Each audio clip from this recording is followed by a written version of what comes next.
उसका मजाक उड़ाया गया है। और अब ये जो नया मुतालबा डिफेंस मिनिस्ट्री ने किया है कल सुप्रीम कोर्ट से, ये पाकिस्तान के आइन की बुनियादें हिलाने के मुतरादिफ है। डिफेंस मिनिस्ट्री क्या कह रही है, ख्वाजा आसिफ क्या कह रहा है, पाकिस्तान को फेडरेशन स्टेटस आप खत्म कर दें, यूनिटरी फॉर्म ऑफ गवर्नमेंट बना दें। ये अयूब खान साहब का जो 1 यूनिट था वो पाकिस्तान में बहाल होने जा रहा है अगर ये डिफेंस मिनिस्ट्री की बात जो है वो मान ली जाए। क्योंकि पाकिस्तान के आइन का स्ट्रक्चर ये है कि सूबे अलहदा एंटिटी हैं, वफाक अलहदा एंटिटी है, और ये बुनियादी हमारे आइन का जो बुनियादी स्ट्रक्चर है उसमें शामिल है। और ये वो मुतालबा था जो खैबर पख्तूनख्वा के लोगों में, जो सिंध में, ये एक बुनियादी मुतालबा था कि 1 यूनिट खत्म किया जाए और फेडरेशन बहाल की जाए।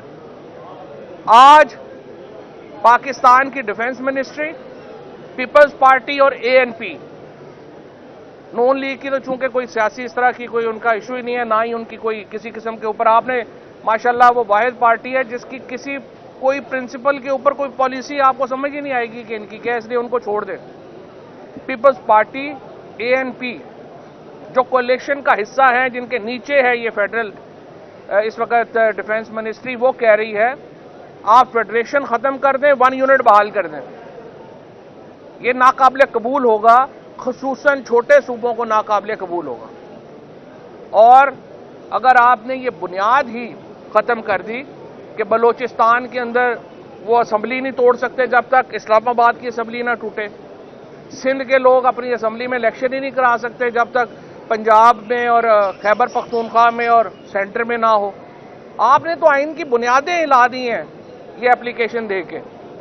और जिन लोगों ने भी चीफ जस्टिस साहब को ये एप्लीकेशन की ये तजवीज़ दी है, उन्हें आइन का फिर कोई पता नहीं, उन्हें फेडरेशन के कॉन्सेप्ट्स का नहीं पता, उन्हें 1 यूनिट का, उन्हें पाकिस्तान की हिस्ट्री का ही नहीं पता। ये एप्लीकेशन जो मूव हुई है, देखें आप आइन के साथ जो इस वक्त खिलवाड़ हो रहा है, ये बहुत ही एक खतरनाक बात है। आपने सुप्रीम कोर्ट को ये कह के इलेक्शन कमीशन ने कि हम इलेक्शन नहीं करा सकते, तो फिर आप अपने दफ्तरों को ताले लगाएं, घर चले जाएं। अगर इलेक्शन कमीशन कह रहा है हम इलेक्शन नहीं करा सकते, मुझे बताइए इलेक्शन कमीशन का फिर काम क्या है? हम करोड़ों रुपया नहीं अरबों रुपया आप पे जाया कर रहे हैं। अब आपने कल कहा कि नहीं वो हम टेंडर गलती से हो गया था, डॉन में 100 मिलियन रुपया हम घर पे नहीं लगा रहे थे, बट फैक्ट इज आप तो नई गाड़ियां खरीद रहे हैं। आपके दफ्तरों में देखते हैं जाके, हर दफ्तर के ऊपर सिक्योरिटी जो है वो अलहदा खड़ी। अगर आप इतने खौफजदा हैं कि आप आम आदमियों के साथ बात नहीं कर सकते, बाहर आप निकल नहीं सकते, 70-75 साल आपकी उम्र हो गई हुई है, इसलिए आप नहीं लोगों से आंख मिला सकते, इसलिए आपको शर्म आ रही है कि आपने पाकिस्तान के लोगों के साथ खिलवाड़ में आप हिस्सेदार हैं। कोई इलेक्शन कमीशन दुनिया में ये नहीं कह सकता कि हम इलेक्शन नहीं करा सकते। कभी इलेक्शन कमीशन, दुनिया में किसी इलेक्शन कमीशन ने कहा है कि हम इलेक्शन ही नहीं करवा सकते? पाकिस्तान का इलेक्शन कमीशन कह रहा है हम इलेक्शन नहीं करवा सकते। वजारत दाखिला कह रही है कि हम सिक्योरिटी नहीं दे सकते। वजारत दिफा कह रही है कि जी वो टेररिस्टों का बड़ा खतरा है इसलिए हम इलेक्शन नहीं करवा सकते। वजीर आजम और फाइनेंस मिनिस्टर कह रहे हैं कि जी हमारे पास पैसे ही नहीं है।